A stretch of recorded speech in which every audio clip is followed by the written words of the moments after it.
Hello and welcome to the Cardiac Cats YouTube channel. I'm your host, Jacob Shorba, and we are here moments after the Jaguars wrapped up their first win of the season, taking down the Carolina Panthers in Week 1. So, this ended up being a really good game, especially looking at the first half of play where this was still at least close at that point. Jacksonville just came out, a lot of these early drives, was able to score, had a pretty good run game on the ground, which we're not really used to, but this is something that we felt like maybe improved in the preseason. They made some additions in the offseason. You bring in better coaching, and then you play the Carolina Panthers, which they're a team that, unfortunately for them, has not done well against the run. And so that is going to be part of that. But overall, pretty impressive performance. Maybe some more questionable things later on in the game, and we'll get into all that. We'll get into everything that happened here. But overall, big win for the Jaguars. They had to have this. They're going to have some really tough games coming up early in the season, and you got to get the ones that you should be able to win. So, with that said, we're going to jump into this. We're going to look at the player stats primarily and kind of go through this roster, how these guys perform. Overall, I mean, looking at the Panthers side of things, pretty rough day for them. You kind of knew things were going to go through Teterow and McMillan. They didn't really connect with him maybe as much as I expected. And Bryce Young, after coming out and playing what I felt like was conservative, but still at least somewhat effective, ended up throwing a bad pick. I can't remember if it was deflected or what happened exactly, but Fourier came up with it, and then things just kind of went downhill for them. On the Jacksonville side of things, though, Trevor Lawrence, ultimately, pretty good day. Not a perfect day, though. Ended up throwing a pretty bad pick. There were some questions about his accuracy throughout this game where it was just off, right? And you kind of expect more. I know I'm backtracking on saying it was a good day. I say that mainly just because they won. But I would have expected more from him for the opponent they were going up against and the weapons at your disposal. I mean, there was a play in this. It ended up being a pick where Travis Hunter, if he hit him, which there was a lot of different spots you could have put that ball to where Hunter was going to get it. It wasn't super tight coverage. It wasn't the hardest throw in the world. Trevor Lawrence ends up underthrowing it, and it goes from what almost could have been like a 60-yard something touchdown to an interception, and Carolina gets back the ball. Now, Carolina didn't do anything with that. They didn't really do a whole lot with their opportunities in this game. But you don't want to see that from Trevor Lawrence. And so it's kind of frustrating because it's a little bit of that same old, are we really utilizing the top threats on this team? I mean, you look at the stats, Brian Thomas Jr., 1 catch for 11 yards. There were some other plays that were misses to him, and he just really was not as involved as he should have been in this game. Now, Brenton Strange, big day for him. He's looked really good as a tight end on this team. Very little concern there at that position. He even had a touchdown grab from Hunter Long in this game as well. Travis Hunter got started pretty quick, had 4 receptions early on, and then Diami Brown also getting used with some pretty deep passes overall, having the most yards per reception among the team. Now, what was really exciting was the rushing attack for the Jaguars, and it was interesting seeing how this was split up, and it's pretty clear as of now that Etienne's getting a lot of the usage, and he is the number 1 back for this team. I will be honest, I am a little shocked at how much he got. I figured he was going to be used mainly as a receiving back, probably get about as many carries as Tank Bigsby or slightly less. Instead, Travis Etienne is taking roughly 2/3 of all the carries in the backfield and 3 times more than anyone else did today. Puts up 143 yards as well. It's a lot of yards. It's a big game for him. Most of these came off of a 71-yard rush, had good vision on the play, and was able to beat almost the entire defense until he got tripped up at the very end of it. So, really good game from Travis Etienne.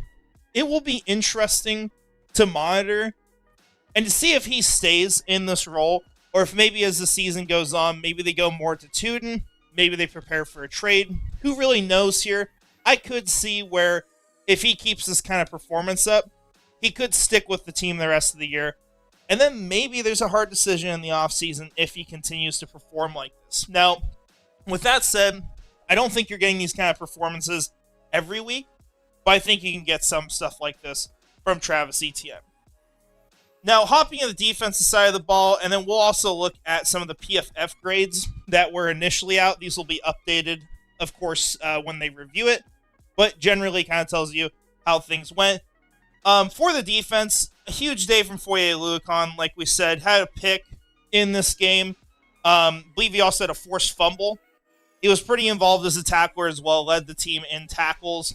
Andrew Wingard almost had a pick six. Would have been one if it wasn't for a holding call. And we want to give credit on that play to Trayvon Walker because he was able to get on Bryce Young and impact the throw, which ultimately just went straight to Wingard for what would have been a pick six. So pretty big play from both those guys. Aside from that, not a whole lot of sacks. He had one from DeJuan Smoot, which honestly couldn't even remember that play happening. But this defense did get turnovers, right? You have a forced fumble. You have 2 picks. I mean, I remember last year where I think we were to like week 5 or 6 of the season. And I don't think we had 1 turnover the entire year. I mean, it was pretty bad. So getting 3 of them at the start is pretty dang nice. You got to be pretty damn happy with that. Some of the guys in the secondary also looked really good in this game. Jordan Lewis had one of those interceptions. It was a great play at the end of the game. And then Eric Murray was playing pretty physical. Just where he needed to be. You felt very confident in what the secondary was doing in this game, and those were 2 very effective contracts, I think, if they can keep it up. You know, paying $10 million for Jordan Lewis to lock down the slot and to be an impact playmaker, I mean, that's fine, right? Like, I have no issue with that.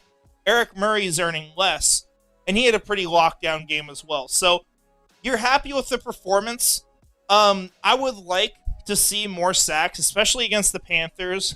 Not necessarily that their offensive line's bad, but just with how much they were struggling, thought they could probably get to the quarterback a little bit more. Aside from that, good day for Cam Little, right? He hit a long of 47, hit all his field goals. No issues there at all for him. And then we'll take a look at the PFF grades as well. So for the Jacksonville Jaguars on offense, your highest grade player, he only took 4 snaps, was Hunter Long. But outside of that, Brennan Strange. Really good performance here. Good grades as the blocker. Nothing too surprising there. We also have really good grades for this offensive line, right? If we go and we look at blocking, which hopefully, okay, good. It keeps all the stuff up. Robert Hainsey. No pressures, nothing in this game. Anton Harrison, same thing here. We'll ignore Hines-Allen. Brennan Strange, like we said, really good grade there. Johnny Munt as well, who was the main tight end too for this team. Walker Little, he had 3 pressures, so that's probably something to monitor. Maybe we'll go back and look at that. And he had a few penalties on this offensive line. 1 on Cleveland, 1 on Macari, 1 on Little, and then you have 1 on Robert Hainsey. So literally everyone except Anton Harrison got a penalty in this game. So don't like that as much.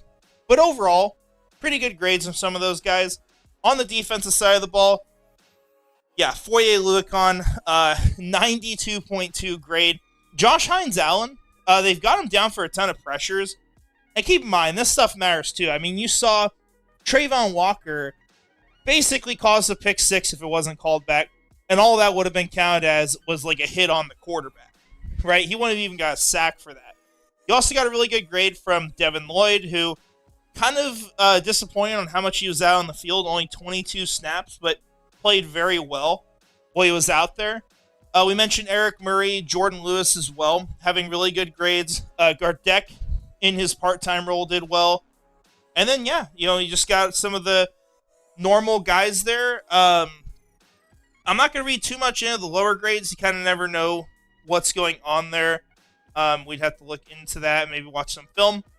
Trayvon Walker, PFF always has him low, it seems like, so I'm not going to worry too much about that.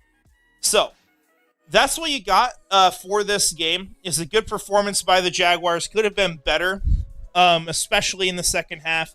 They need to clean up some things because when I look at this game, the big question for me is, was the result more that this team is something new and that they've improved and they've learned from their mistakes and they've done things to change? Or is it more from the fact that this team has just done very well against the Carolina Panthers in recent years? Because they have, right? I mean, the team that collapsed in 2023 shut out the Panthers 2 years ago. Now, keep in mind, that was Bryce Young's rookie season, so that's kind of why that happened. But in this game, too, you had a meltdown from Bryce Young. He did not play well after the first pick.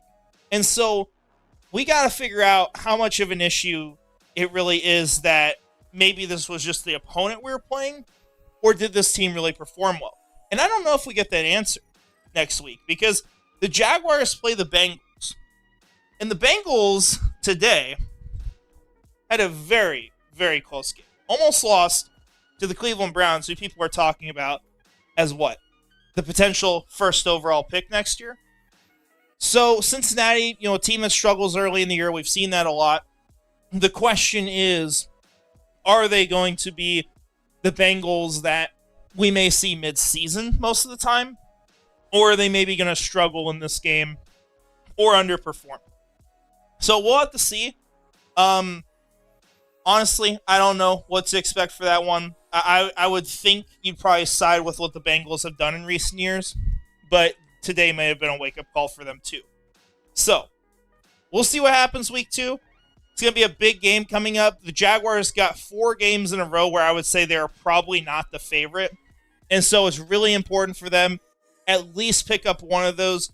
Try to pick up more if you can, but it's good they got the win in one that they were heavily favored in. So, with that said, we are going to wrap this up. I do want to thank you all for watching. Going to shout out our channel members as well. Gator John Bites, Ichi Wiener, Nightmare Eco, which I'll update your name here soon, Mr. Dolphin, Brian Foster, and Frangies. So, appreciate it, guys. Give your thoughts in the comments on this game. Thanks for joining. Hope you have a great rest of your day. And finally, go Jags.